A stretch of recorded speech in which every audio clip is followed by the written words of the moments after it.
Hi ladies, welcome back to my channel and welcome to today's video. So today we want to talk about stress. That is a big word. Stress and how it affects your fertility and how to manage stress when you are trying to conceive. I hope you guys find today's video helpful. If you're new to my channel, my name is Nosa. I make motherhood, health and wellness video, and I would really love for you to subscribe if you find this video helpful. All right, let's get into it. I am guilty. I am one of those people that have told you, stop stressing over getting pregnant. Don't stress over it. Just take your mind off it. Do all the other things you need to do. Eat the right foods. Do the workout.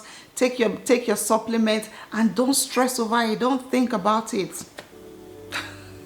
That is so impossible to do. I'm sure you guys have heard a lot of people tell you this, and it comes from a good place. When people tell you don't stress over it, don't stress, it comes from a good place. But that is not what you want to hear. You want to hear, how do I get pregnant? What do I eat? What do I drink? What is the magic that can, help change my life? Today's topic is one that I can totally relate to. Today, I'm going to be speaking from a place of deep experience because I know what it means to be under stress. I know what it means to, to want something so much and not having it. I have gone through some situations that was just overwhelming, situation that I had no control over. I know a lot of you women who are trying to conceive, you keep trying and you keep trying and you keep waiting and you keep praying, you keep doing all the right things, but you're not getting any positive results. That can bring a lot of pressure, and the pressure can lead to stress and anxiety. And once you are consumed with stress and anxiety, your chances of conceiving becomes even lower, even slimmer. So it's a difficult thing to get out of. You're already stressed about getting pregnant, and now because of that same stress, your body cannot do its job. Your reproductive organs cannot function the right way.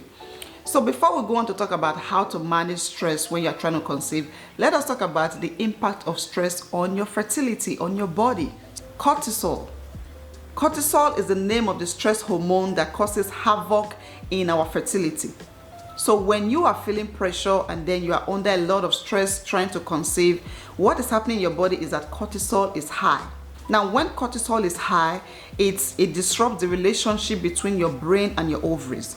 So normally, your brain and your ovaries, your brain and your reproductive organs are supposed to be communicating. Your brain is supposed to tell your ovaries, it is time to release an egg. It is time for ovulation. It is time to make a baby. So if you are experiencing prolonged mental, physical, and emotional stress, the stress hormones disrupt the relationship between your brain and your reproductive organs. It stops your brain from sending that message to your ovaries, to your reproductive organs, and then your body is not able to function right. Your hormones are all over the place, hormonal imbalance. Some studies have shown that women with fertility issues have the same stress levels as women that have issues like HIV and cancer. These are not the same thing, but these two women can experience the same levels of stress, and that again can affect your fertility. It has also been shown that stress can affect your quality of sleep, it can affect your mood, it can affect your sleep, it can affect your quality of life. So stress can affect you mentally and totally take control of your life and your happiness and your joy. Okay, so the first tip on my list to help you manage your stress, and this is from my deep personal experience, is to let it all out from time to time. And what I mean by that is allow yourself to cry whenever you feel like, from time to time. Don't hold it in. Don't hold those tears back. Look, the journey to, trying to conceive involves a lot of emotions. Sometimes you can get frustrated, you can become hopeless. Sometimes you feel like screaming. Many times, it involves a lot of tears, a lot of praying and tears. And this is not something that you want to just pretend like it's not happening. So whenever you feel like, go ahead and let it out. I can tell you that crying is not a sign of weakness. Crying does not mean you are defeated or hopeless. Crying is actually a step towards healing. Crying is also therapeutic. So allow yourself to cry it all out, just bawl your eyes out and then feel better. After you do that, you get up and you move on, because it is a journey, it is a long journey. And if you are a woman who has experienced a loss like a miscarriage, Allow yourself to grieve. Give yourself some time to grieve. It's not something that should be rushed.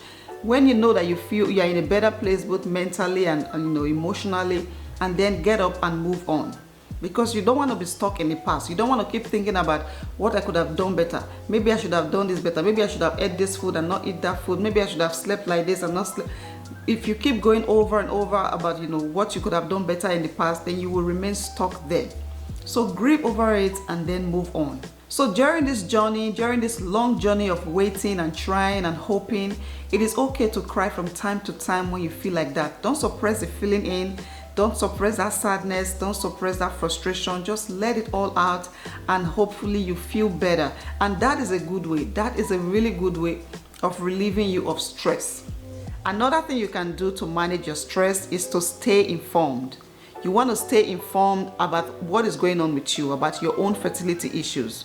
So if you have been diagnosed with any kind of fertility issue, you want to find out more about it. You want to get more information about infertility. You want to get diagnosed and find out some treatment options.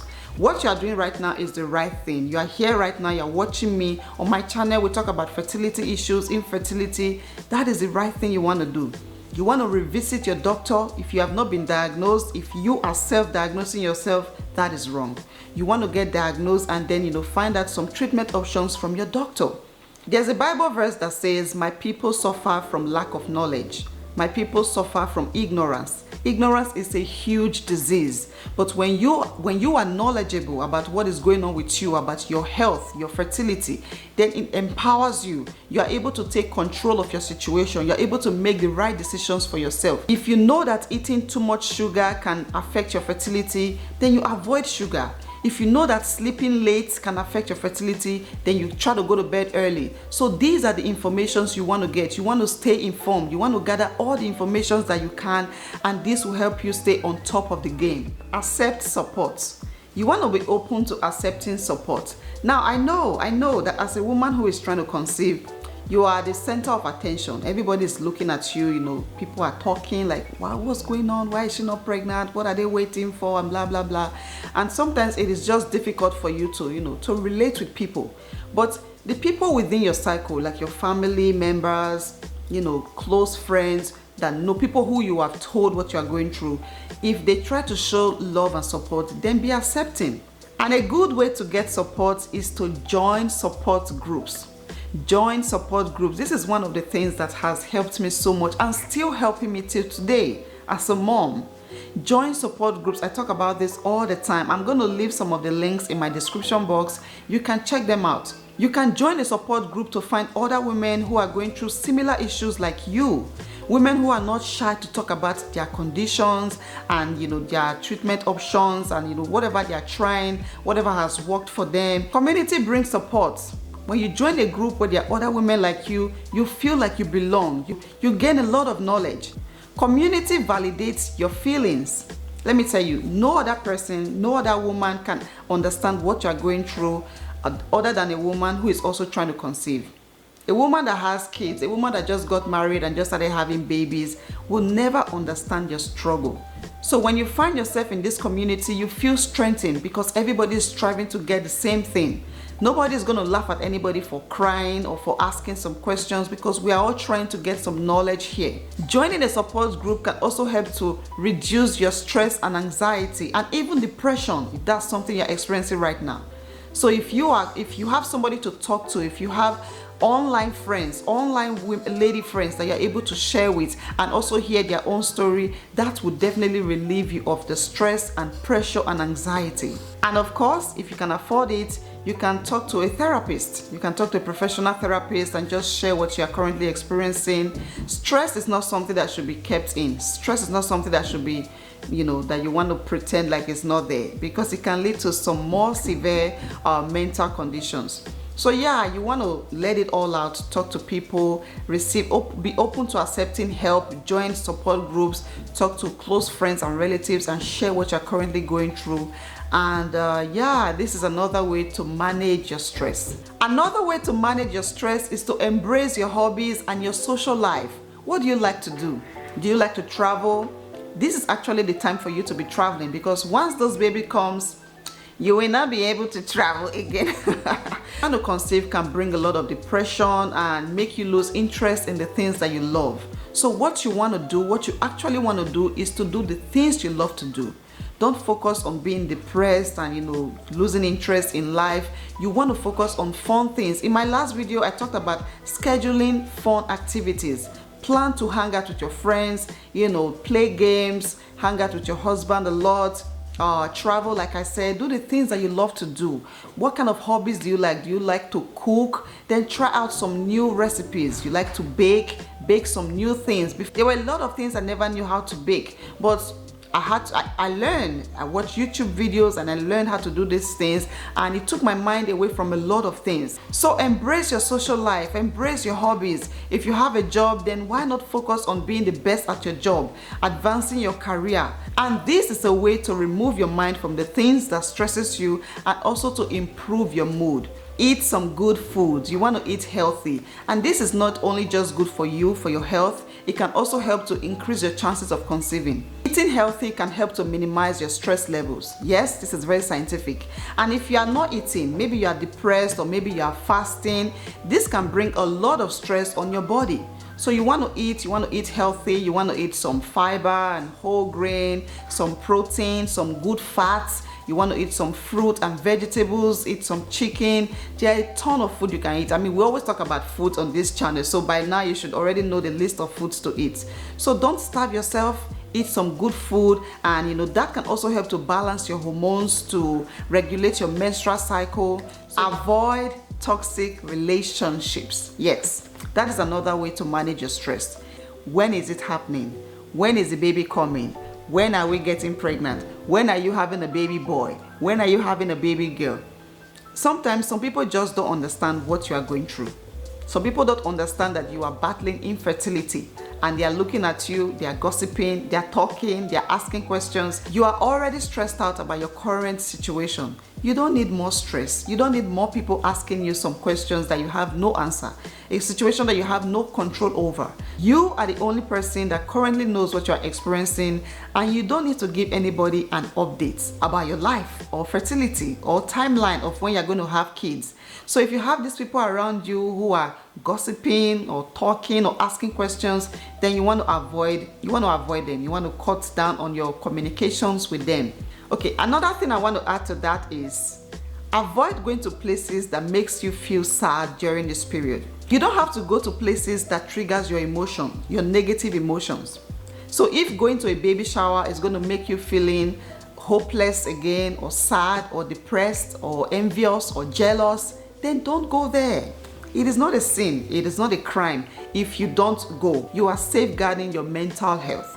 You are doing the right thing for your health and your fertility. You always want to put yourself first.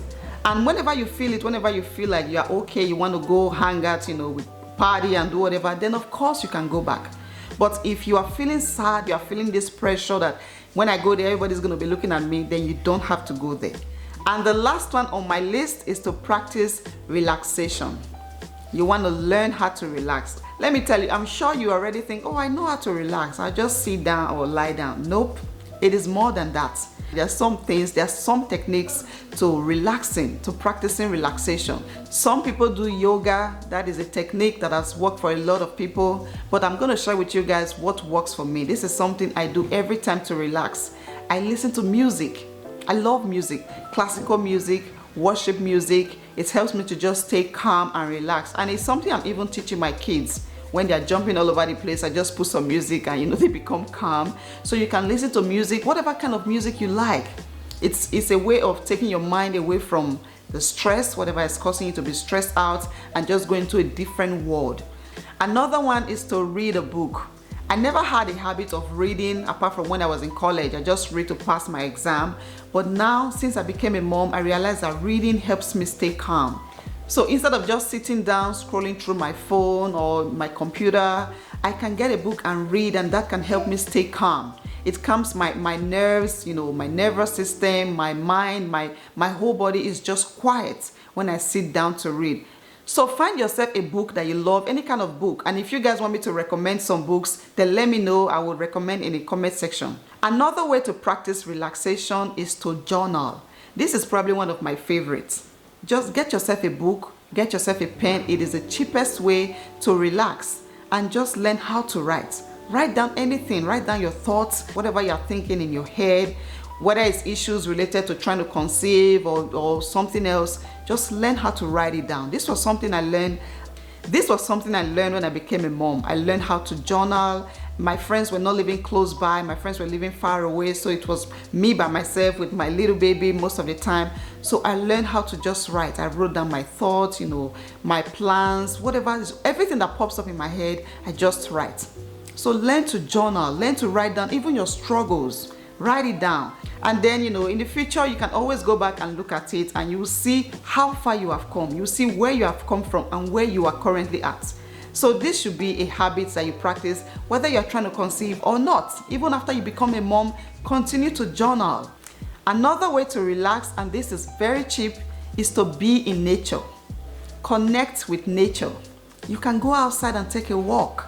You can just, enjoy the sun, walk outside in the sun. Let your body, your mind receive the breeze and the sun. This is a good way to heal. This is very, very scientific. I'm not just saying stuff, okay? These are things that I do. So go outside and take nature walks and just appreciate nature. It is a way of removing your mind from whatever is stressing you out. It is possible that trying to conceive can bring a strain on your relationship with your partner. So one thing you want to do is to go on vacations with your partner, travel with him, and just become more intimate with him. Visit a place that you've always wanted to visit a fun place. Just go away from your home. You can schedule the vacation. You can schedule it and say, let's go to this place, let's go to that place, let's go to a different city. Let's leave our home, our church, our community, our environment. Let's take this 2 weeks off. Let's take this 1 week off. Let's take this 3 days off. These are some things that you can do to help you relax and make you and your partner more intimate. And the last one is cut down on screen time. You may not know this, but constant exposure to devices like your phone and other technologies can impact your hormones. This is very scientific. Many researchers have shown that spending a lot of time on these devices increase anxiety and stress. So you want to make a conscious effort to cut down on the time you spend on devices like your phone and all sort of technology, and this would help you relax. And another thing I want to say is sleep. Okay, this is the last one. Sleep. I've talked about this several times. As an adult, as a woman who is trying to conceive, you want to get 7 to 9 hours uninterrupted sleep every night.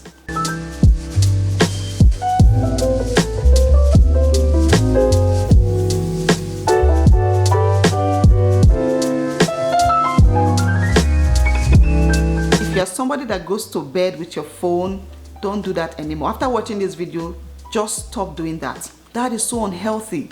It is so bad for your mental health. It can impact your hormones. Yes, it can impact your hormones, your fertility. So yeah, guys, that will be it for today's video. I hope these 7 or 8 tips are able to help you manage your stress, and I also hope I was able to connect with you or talk to you one-on-one like a sister, because like I said, I have undergone stress in my life and I know how difficult it can be to come out from it.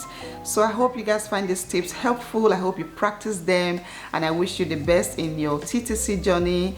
And if you found this video helpful, then of course give it a massive thumbs up. Drop a comment down below. I'm always looking forward to your comments. Ask me any questions if you have, and subscribe to my channel if you found this video helpful. It will mean a lot to me. And also share this video with your friends and all the women around you. I hope it helps them as well. Thank you guys so much for always being here. I appreciate you all, and I will see you in my next one. Bye bye.